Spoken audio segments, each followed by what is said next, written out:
I think after that talk, I'm going to discuss three special situations where you need a different set of implants, a different set of planning, and your index of suspicion has to be slightly higher because you're dealing with abnormal anatomy. So we look at principles of how to deal with the cup in terms of dysplasia, protrusio, as well as a fused hip.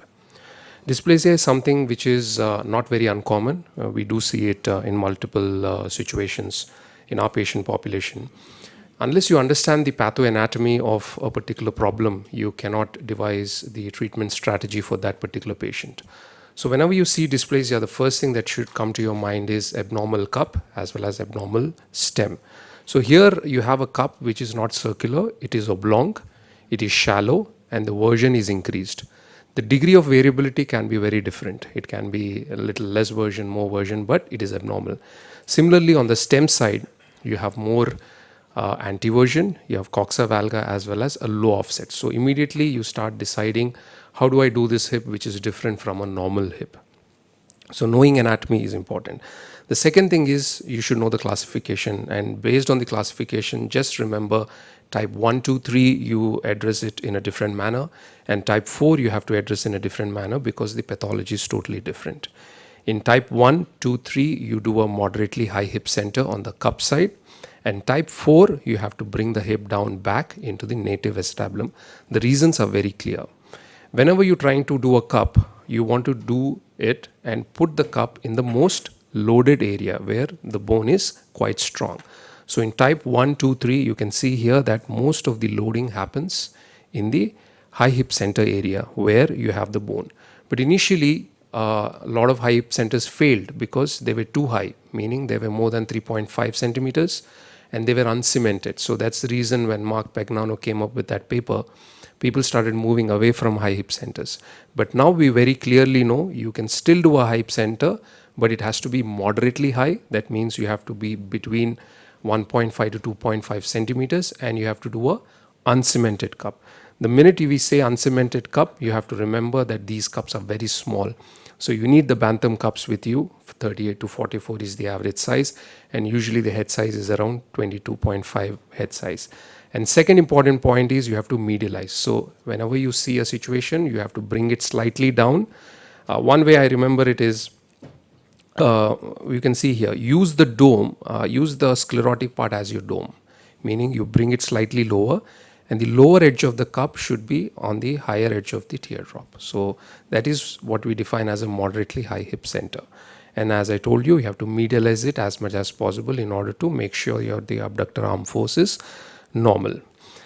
Surgical tips wise, remember that this is not vertical reaming. This is known as pious reaming, that is postero-inferior to antero-superior. And usually you need a AP capture. That means the capture has to be from the anterior to the posterior diameter, because that is the shortest diameter of the cup. If you try to engage superiorly, you will start reaming out the columns, which is a big no in this particular situation. So remember that is the reason we are going for smaller size of the cups. The best way to know it is, as you keep reaming, once you get capture, you should have rotational stability. You might have some amount of toggle that is acceptable, but you should have rotational stability. So here is the direction of reaming: 5 o'clock to 11 o'clock in a left hip, or 7 to 1. Remember that it is tilted more anteriorly.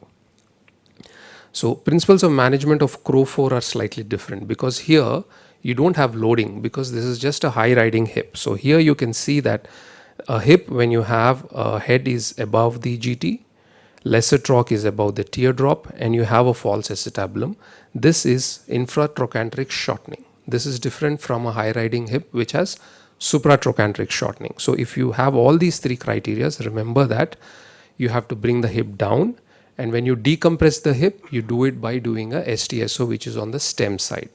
None of the soft tissues are tighter because none of these hips have been operated on. So remember that you have to bring it down to the native acetabulum. Again, you have a small cup, but you can decompress, because anything more than 3 to 4 centimeters of mobilization, you start tightening your sciatic nerve. Okay, so this is infratrochanteric shortening, and the best way to do it is bring the cup down, do an STSO, and do a stem which is either an SROM or a Wagner. So in summary, remember that best bone is where you have to put the cup. For 1 to 3, it is the high hip center, moderately high hip center. For type 4, it is actually the true acetabulum. And on the stem side, you need to do a STSO on a type 4 femur. So that was dysplasia. Now let's come down to protrusio. Protrusio again is a very different problem. Here you have a head which is going through the iliopectineal line. So the challenges that you have in these patients are the head is sunken. It is difficult to dislocate these hips. It is difficult to do a neck cut.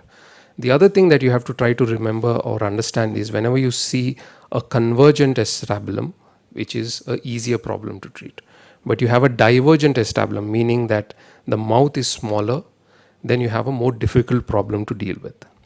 So exposure, how to dislocate, how to reconstruct the defect, and what is the implant choice. When you have a situation where you have this rim which is tightening, you have to open this up. How do you do it? You remove the osteophytes, you do a 360-degree release. You cannot dislocate these hips. You can try using a bone hook to lateralize the femur and try to do a neck cut in these patients. If you cannot do it, you have to move to a into a napkin ring osteotomy or a in situ. And the third option is to do a trochanteric flip osteotomy. And here you can see the difference. A convergent hip, you just do the packing in of the bone chips, and you have to do a rim fit. But in a divergent, you have to open this up and then convert a divergent into a convergent acetabulum and follow the same steps.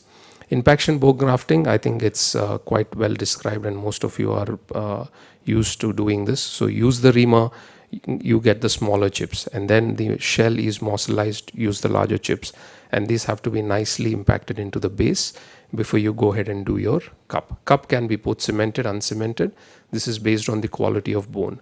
If you have good quality bone, go for an uncemented cup. If you have poor quality bone, use a wire mesh as well as a cemented cup. So summary is very simple. You have divergent as well as convergent acetabulum. You have to convert a divergent into a convergent acetabulum. Always use impaction bone grafting with a cemented or an uncemented cup. And the third situation is a fused hip. Here again, it's a different type of a situation. It's a different demon to deal with. Here, approaching the neck is difficult.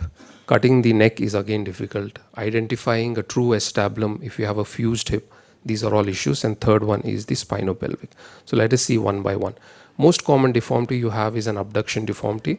So most of these hips are usually done in the lateral position or anterior. Anterior if you have a adduction deformity because the top part is open. If you have external rotation deformity, it is easier to approach from the posterior side. But all in all, if you are a little more experienced, dual approach is better because you're in the lateral position and you can approach the same hip from anterior as well as the posterior side. This is known as the tent approach, where you can access it both anterior as well as inferior. Here you can see one thing you have to remember on the anterior side is you can remove the gluteus minimus, but you have to maintain the gluteus maximus because all AS hips, you know that the abductor tension is already poor. If you go into your medius, then you will even make it even more lax and there'll be a problem. So here you can see after mobilizing from the anterior side, the hip could be dislocated posteriorly. Sometimes that does not happen, but here you can see very clearly in tent approach, you have an anterior window as well as a posterior window. And once you have reduced, you can see both windows.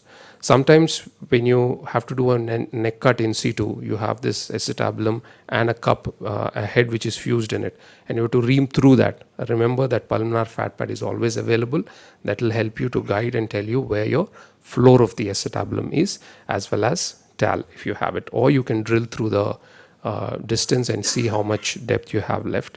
Only one point about spinopelvic relationship. You remember that as you stand, you have lordosis and your pelvis is tilted anterior. When you sit, you lose lordosis and your hip rotates posteriorly because you want to flex and sit down. In ankylosing spondylitis, usually most of the patients lose the lumbar lordosis. So you have a straight spine and you have a spine that is tilted posterior. So already you have too much coverage because DOR has shown us that for every 1 degree pelvic tilt, you have 0.7 degrees of anteversion already built in. So all patients with ankylosing spondylitis, remember that you have too much of posterior coverage. Hence, you have to reduce the amount of anteversion that you give in these patients. Thank you.